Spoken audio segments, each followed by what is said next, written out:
मंटो की दुनिया। श्रोताओं, प्रस्तुत है सुप्रसिद्ध उपन्यासकार सादत हसन मंटो की 13 कहानियों पर आधारित इस धारावाहिक की पहली कड़ी। आज हम आपको सुनवा रहे हैं मंटो की कहानी 5 दिन का रेडियो नाट्य रूपांतरण। रूपांतरकार हैं एस फजीलत। तो आइए सुने सादत हसन मंटो की कहानी 5 दिन।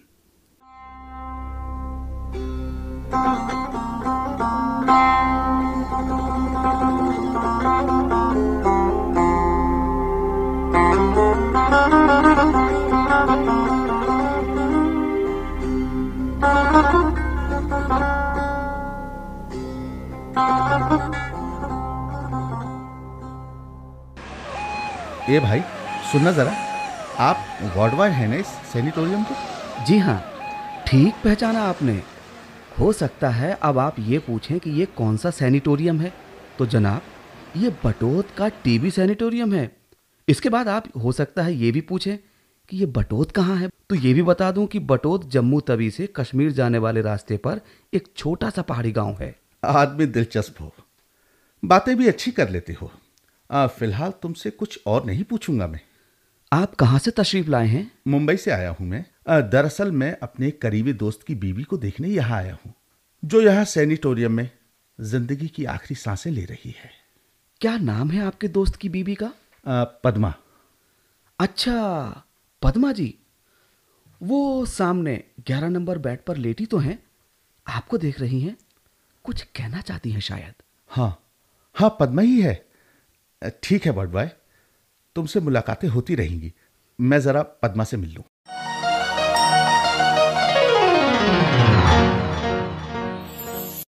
कैसी हो पद्मा? देख लीजिए सादत भाई, बस जिंदा हूं अभी तक। आप कब पहुंचे? आज ही, थोड़ी देर पहले। राजेश से मिलकर इधर ही आ रहा हूं। लगता है किसी मरीज की हालत खराब है। हालत खराब नहीं है, एक मरीज ने दम तोड़ दिया है। उसके घर वाले रो रहे हैं। इसी तरह एक दिन मैं भी, लगता है एक और मरीज चल बसा। एक दिन में ही 2 मरीज। हे भगवान! तुम इतनी गहराई से सोचा मत करो पद्मा, कुछ देर सोने की कोशिश करो। मैं बाहर बरामदे में बैठकर एक सिगरेट सुलगा लूं। सिगरेट छोड़ दीजिए सादत भाई। वैसे भी यहाँ स्मोकिंग की इजाजत नहीं है। सॉरी पद्मा, मैं भूल गया था कि मैं सैनिटोरियम में हूं। सिगरेट नहीं पीऊंगा। थोड़ी देर बाहर घूम लूं बस, और फिर चला जाऊंगा। कहाँ जाएंगे? वहीं जाऊंगा जहां ठहरा हुआ हूं, यानी तुम्हारे पति के साथ। कल फिर आऊंगा।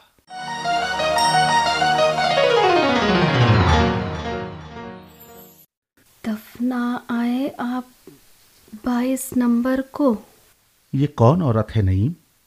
क्या ये मुझसे मुखातिब है? जी साहब जी, ये आपसे ही कुछ कह रही है। सफेद बिस्तर पर तो काली आंखें मुस्कुरा रही हैं। कौन है ये? ये एक बंगाली औरत है, सकीना।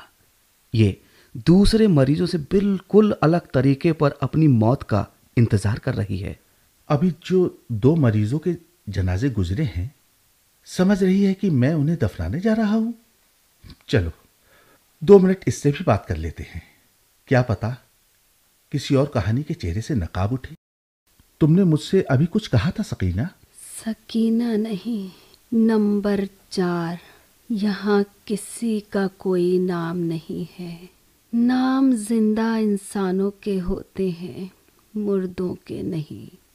कोई 8 नंबर है, कोई 10 नंबर, कोई 11 नंबर।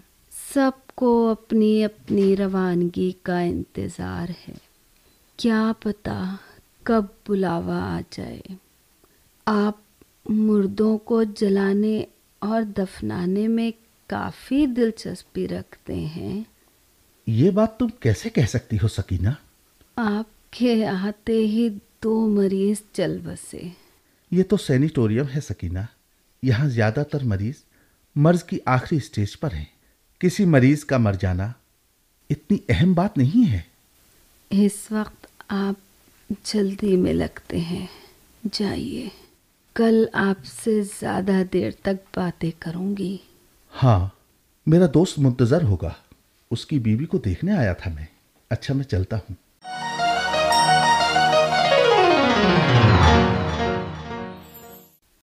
पद्मा की हालत मुझे अच्छी नहीं लगती राजेश।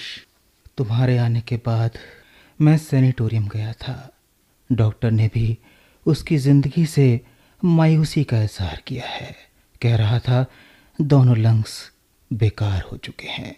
उफ, सादत, क्या होगा? परेशान मत हो राजेश, दिल को मजबूत करो और हालात का हिम्मत के साथ सामना करो। पद्मा के साथ ज़िंदगी के कुछ शानदार दिन गुजारे हैं।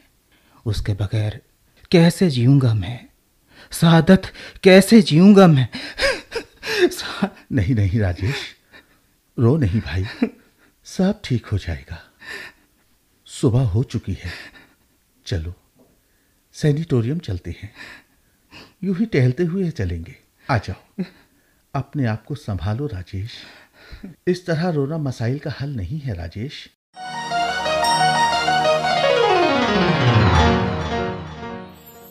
आ गए साहब जी? क्यों नहीं, इतने परेशान क्यों हो? क्या बात है? साहब जी, वो 11 नंबर पद्मा जी। क्या हुआ? क्या हुआ पद्मा को? क्या हुआ? वो चल बसी साहब जी। पद्मा, मेरी पद्मा, सादत, मेरी पद्मा मुझे छोड़कर चली गई। सादत, सब्र करो राजेश, सब्र करो। बहुत तकलीफ में थी सादत। डॉक्टर कह रहा था उसके दोनों फेफड़े वह मुझे अकेला छोड़कर क्यों चली गई? डॉक्टर, डॉक्टर, मेरे दोनों फेफड़े निकाल कर उसके सीने में लगा दिए होते, पद्मा बच जाती। मेरा क्या है, मुझे अपनी जिंदगी से कोई दिलचस्पी नहीं, कोई चाहत नहीं है जिंदा रहने की। पद्मा, पद्मा, पद्मा।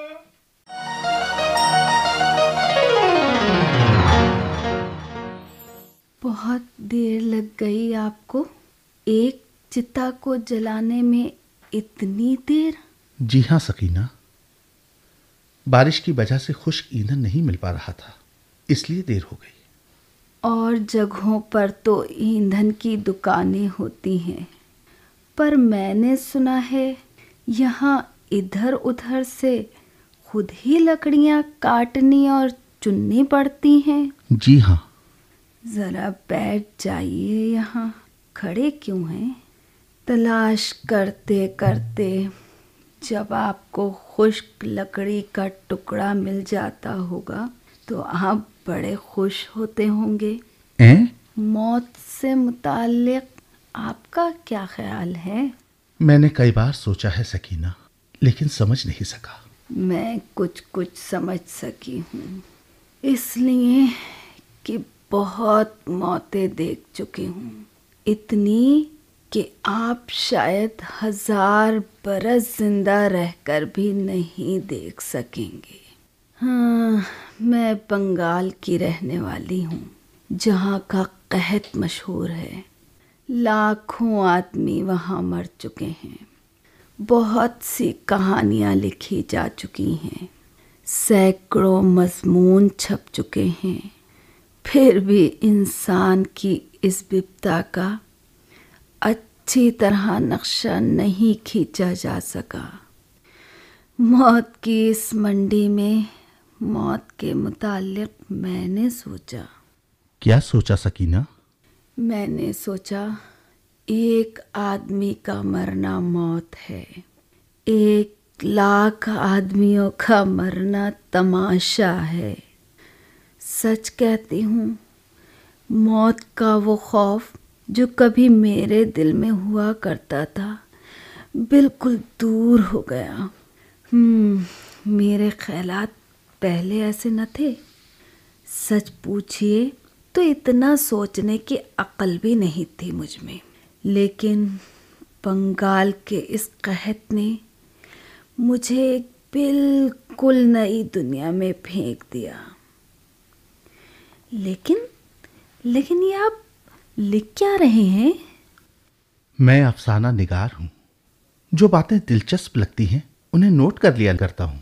ओह, तो फिर मैं अपनी पूरी कहानी सुनाऊंगी शुरू से।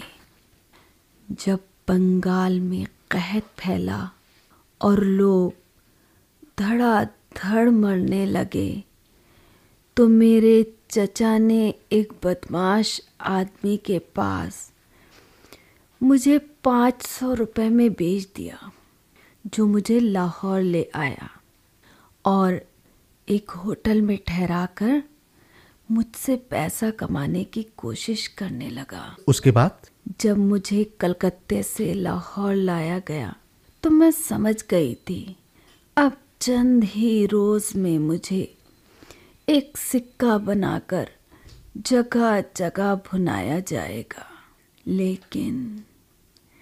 लेकिन एक रात अपनी होशियारी से मैं होटल से निकलने में कामयाब हो गई। अच्छा, तो फिर क्या हुआ?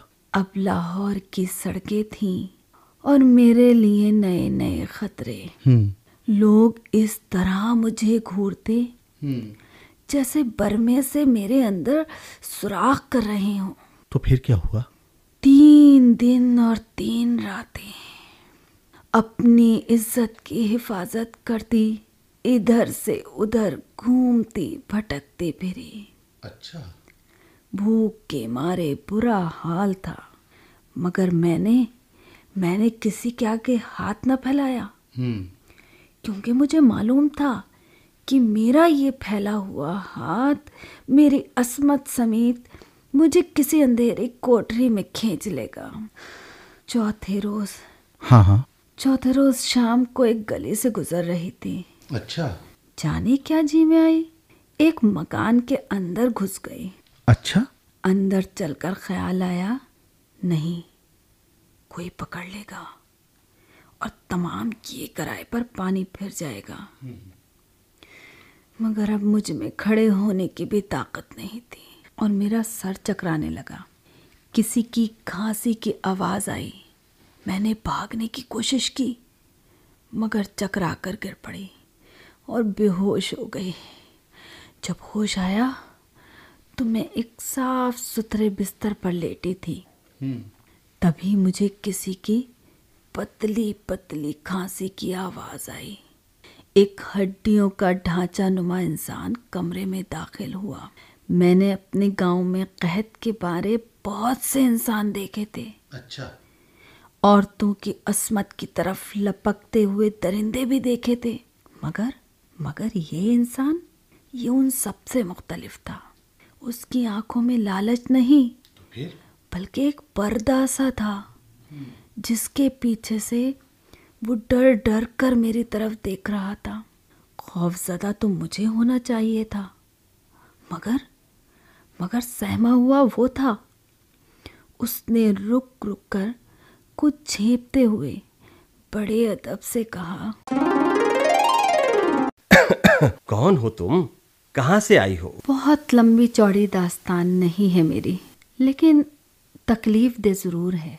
नाम सकीना है। 3-4 दिन की भूखी थी, इसीलिए आपके घर में खाने की चीज़ देखकर बर्दाश्त न कर सकी। मुझे माफ़ कर दीजिए, मैं अब चली जाऊंगी। अरे नहीं, यहीं रुक जाओ सकीना।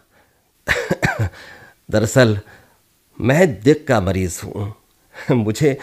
मुझे कोई खाना, कोई फल अच्छा नहीं लगता।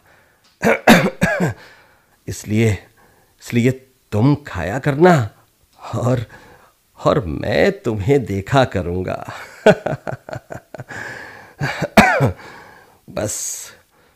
बस मेरी दिली ख्वाहिश है कि तुम यहीं रहो। जी नहीं, मेरा मतलब है आप इस घर में अकेले हैं और मैं नहीं। तुम्हारी बात से बहुत सदमा पहुंचा है मुझे सकीना। 10 बरस तक स्कूल में लड़कियों को पढ़ाता रहा हूं मैं। मैं एक प्रोफेसर हूं। मैंने हमेशा उन लड़कियों को अपनी बच्चियां समझा, और तुम एक और हो जाओगी।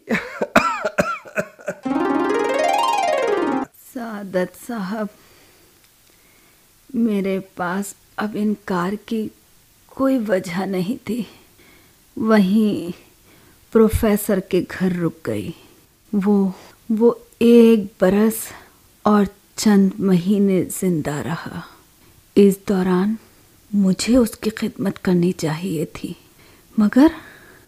मगर उल्टा वो मुझे हर तरह आराम पहुंचाने में मसरूफ रहा। जैसे डाक जाने वाली है और वो जल्दी जल्दी एक खत में जो बात उसके जहन में आती है लिखता चला जा रहा है। आखिरी दिनों में उसकी हालत अचानक खराब हो गई। एक रात वो हड़बड़ा कर उठा और जोर जोर से चिल्लाने लगा, सकीना, सकीना, सकीना।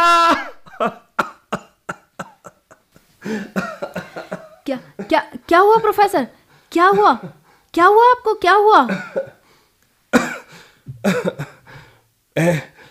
मैं मर रहा हूं सकीना। लेकिन इस मौत का मुझे दुख नहीं है, क्योंकि बहुत सी मौतें मेरे अंदर वाक़े हो चुकी है।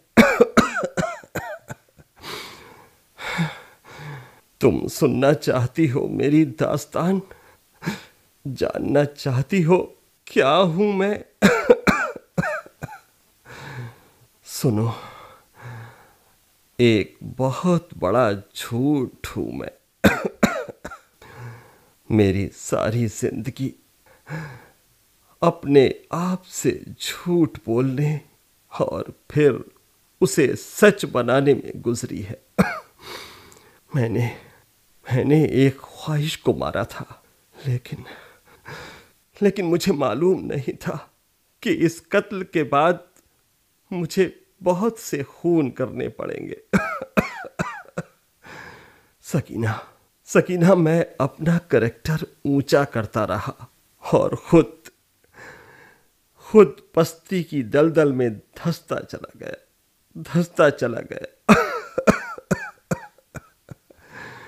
वो तमाम लड़कियां जिन्हें मैं स्कूल में पढ़ाया करता था, कभी मुझे याद करेंगी तो कहेंगी, एक फरिश्ता था जो इंसानों में चला आया था। तुम भी मेरी नेकियों को नहीं भूलोगी, लेकिन हकीकत ये है सकीना कि जब से तुम इस घर में आई हो, एक लम्हा भी ऐसा नहीं गुजरा जब मैंने तुम्हारे खूबसूरत चेहरे और जिस्म को छुप छुप कर ना देखा हो। मैंने तसव्वुर में कई बार तुम्हारे बालों को छुआ है, कई बार तुम्हारे कंधे पर अपना सर रख दिया है, लेकिन हर बार मुझे अपने गंदे ख्यालात को पुर्जे करना पड़ा। और फिर उन पुर्जों को जलाकर मैंने राख बनाई कि उनका नाम और निशान तक बाकी ना रहे। सकीना, मैं मर जाऊंगा। काश मेरे अंदर इतनी हिम्मत होती एक लंबे बांस के अपने इस ऊंचे करैक्टर को एक लंबे बांस पर लंगूर की तरह बैठा देता और डुगडुगी बजाकर लोगों को जमा करता कि आओ देखो और इबरत हासिल करो।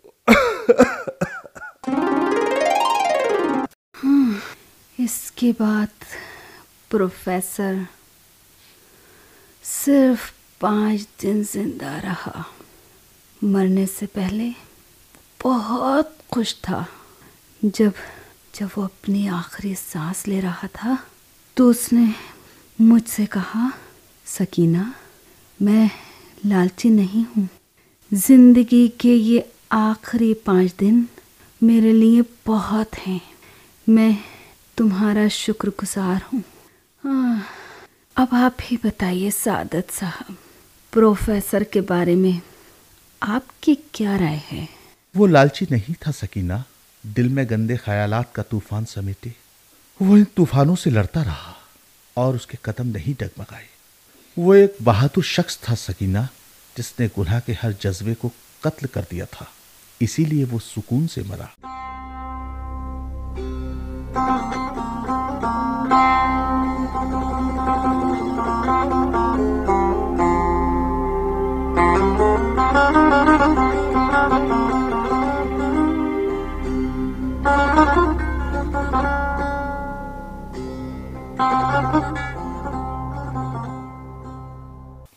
पाँच दिन।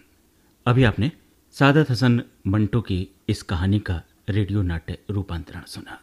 रूपांतरकार थे एस फसीलत।